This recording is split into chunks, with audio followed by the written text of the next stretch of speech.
Today at Mother's Market in Costa Mesa. That's what I'm going to start with.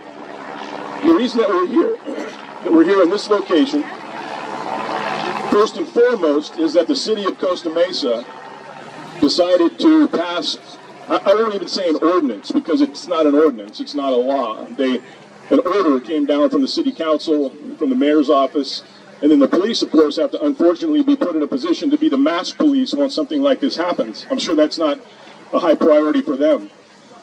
But Costa Mesa then boasted about this new law that they passed, putting out a big ad in Facebook, letting the world know that if you walk out of your house without a mask on and you're in public, you could be subject to a $100 fine. So, of course, that got our attention, because that kind of tyrannical behavior, that kind of tyrannical government that's been going on now since mid-March when the lockdown occurred, we've had enough of it. We're completely over it. And what we're noticing, that was a nice happy cheer you gave him there. That's the way to do it. Fight anger with love. That's how we do it.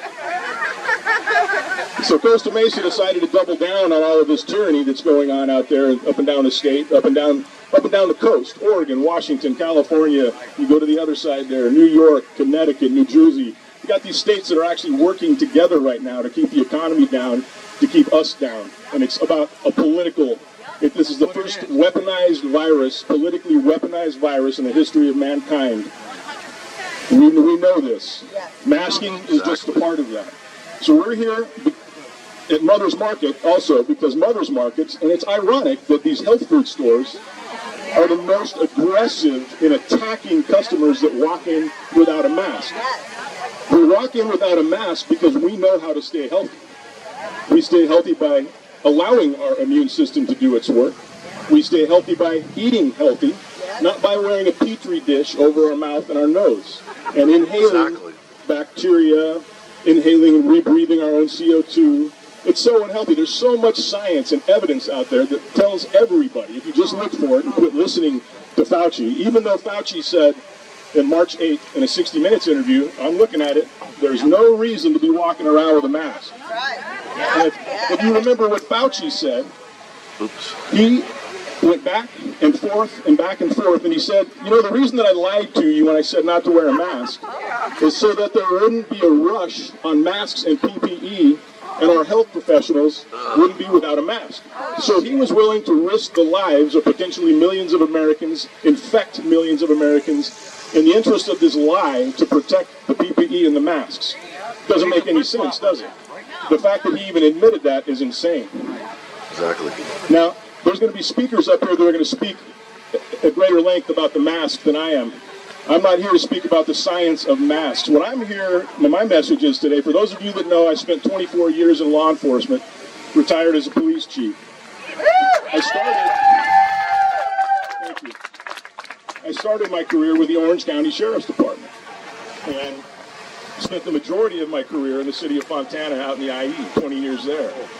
And I really wanted to deliver a message to my brothers and sisters in blue and green and tan that work across not only the city of Costa Mesa, but the entire country.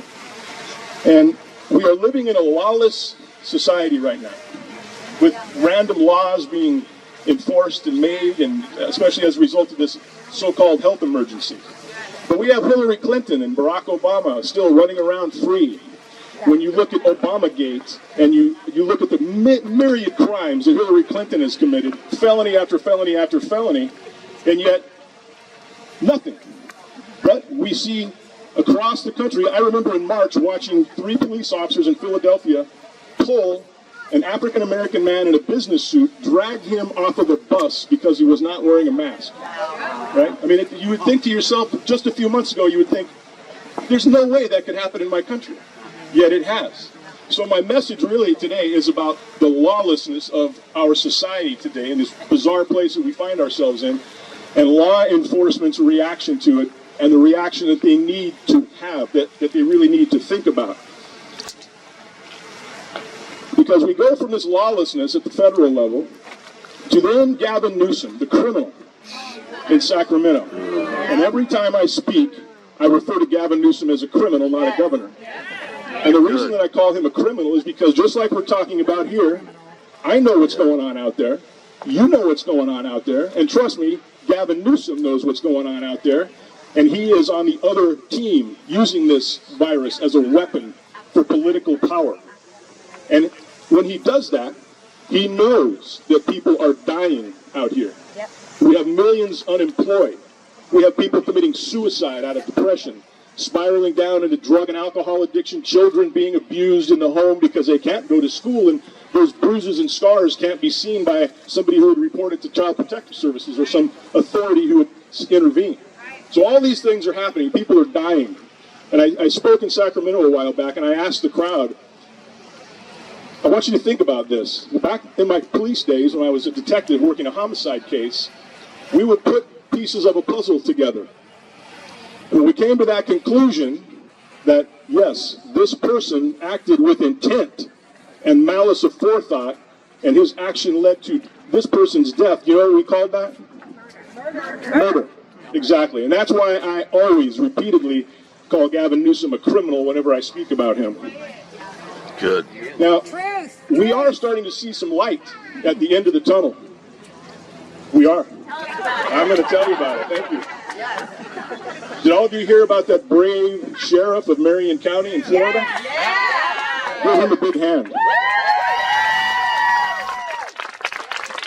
For those of you that don't know, as far as I know, he was the first law enforcement executive in the country to not only make masks optional for his employees and for people coming into his station, he is forbidding the wearing of masks by his deputies or by anybody coming into their station to visit.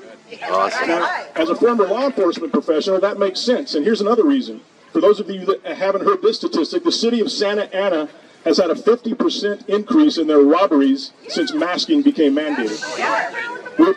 You hear a lot of talk about child trafficking going on out there, and human trafficking and sexual slavery and things of this nature. You think that's harder or easier when you can mask everybody up? When you start, exactly, much easier. If you can throw masks on children, it makes it much easier to hide their identity and drag them away. So we're doing this for a lot of reasons. Now I would also ask, as I mentioned that story about the sheriff in Florida, well, we have an elected sheriff here, Sheriff Barnes. So I hope Sheriff Barnes is looking across to the other coast over there and thinking to himself, that took guts, and it's the right thing to do. And then do the same thing. Costa Mesa has a police chief, Chief Glass. He is appointed by a city council. He's under a little more pressure because he's not elected. They can kick him out of his position anytime they want.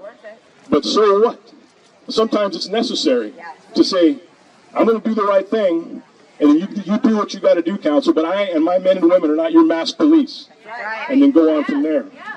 I want to read you something today before I wrap up. And I'm going to encourage, again, law enforcement across the country, please heed these messages that I'm about to share with you, because I'm going to remind you of something that you stated, whether it was last week as a brand new officer or 30 years ago when you first came into the profession. I want to read to you the opening paragraph of the Law Enforcement Code of Ethics. And this is something that, it's about 6-7 paragraphs long, and every single police officer in this country going through the basic academy memorizes this code of ethics before they graduate. And I want to read you the opening paragraph. It goes like this.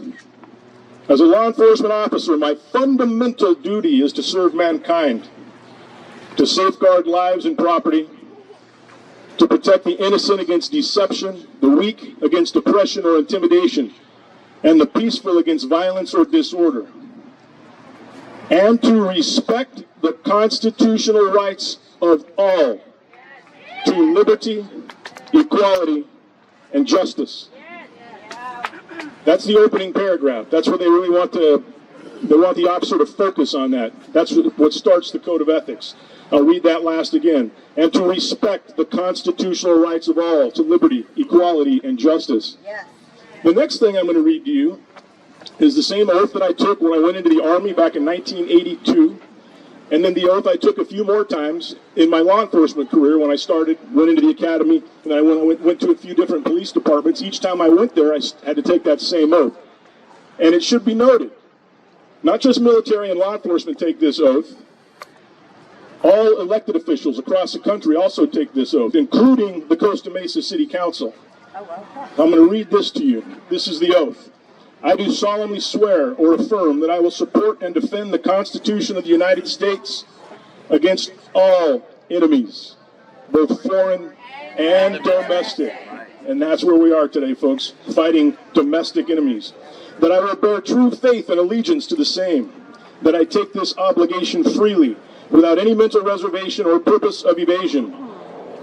And that I will well and faithfully discharge the duties of the office on which I am about to enter, so help me God. Now imagine any city council across this country taking that oath and then taking some of the actions that we're seeing taken across the country right now. So I shout out to everybody, every police officer, every soldier, airman, Marine, Navy person, every cop, every elected official across this country. It's time to wake up. It's time to lead your people out of this mess and obey and live up to your oath. Yes. With that, I'm going to turn this microphone over to a woman that needs no introduction. I'm going to tell you a little bit about her. I'm going to ask Lee Dundas to come up here and speak. Lee is a human rights attorney, and she has been fighting this war from day one.